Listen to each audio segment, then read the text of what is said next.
Bharatiya Janata party శ్రేణులు ముద్దుగా పిలుచుకునే పేరు మోటూ బాయ్. పట్టుకుంటే వదలడు, ఏదైనా సరే అంతు తేలుస్తాడు. 100కి 90% స్ట్రైక్ రేట్ ఉన్నటువంటి వాడు. ఉత్తరప్రదేశ్ లాంటి చోట్లన వరుసగా 2 సార్లు విజయం సాధించినటువంటి వ్యూహ నిపుణుడు. ఢిల్లీ లాంటి చోట్ల ఫెయిల్ అయ్యి ఉండొచ్చు, బట్ ఉత్తరప్రదేశ్లో అద్భుతమైనటువంటి success rate. Bharatiya Janata party సొంతగానే 2 సార్లు అధికారంలోకి రావడానికి ఎన్డీఏ అనేటువంటిది వెనకాల నిలబడే పరిస్థితి తేవడానికి కారణమైనటువంటి వాడు. నరేంద్ర మోడీకి ఉక్కు కవచంలా అడ్డుండేటటువంటి వాడు. అట్లాంటి కవచాన్ని దెబ్బతీయడం కోసం అమిత్ షాని అడ్డుపెట్టి ఆడినటువంటి గేమే రిజర్వేషన్ల రద్దు.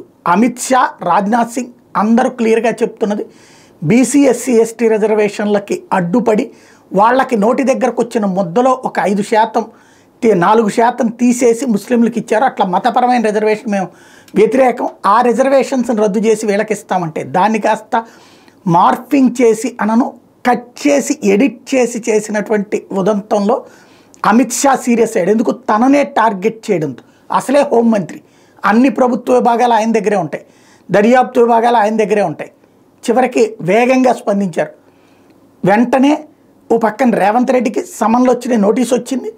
మరొక సెక్షన్ 91 కిందన సిఆర్పిసిలో, అందులో మళ్ళీ 41A తరహా నోటీసులు కాదు, సిఆర్పిసి సెక్షన్ 91 కింద నోటీసులు. సతీష్ ఎవరైతే గాంధీ భవన్కి సంబంధించినటువంటి ఈ కాంగ్రెస్ పార్టీ సోషల్ మీడియా ఇన్ఛార్జికి వచ్చింది. అస్సాంలో అయితే ఏకంగా ఒకరిని అరెస్ట్ కూడా చేసేశారు. ఫస్ట్ అరెస్ట్ జరిగింది రితోమ్ సింగ్.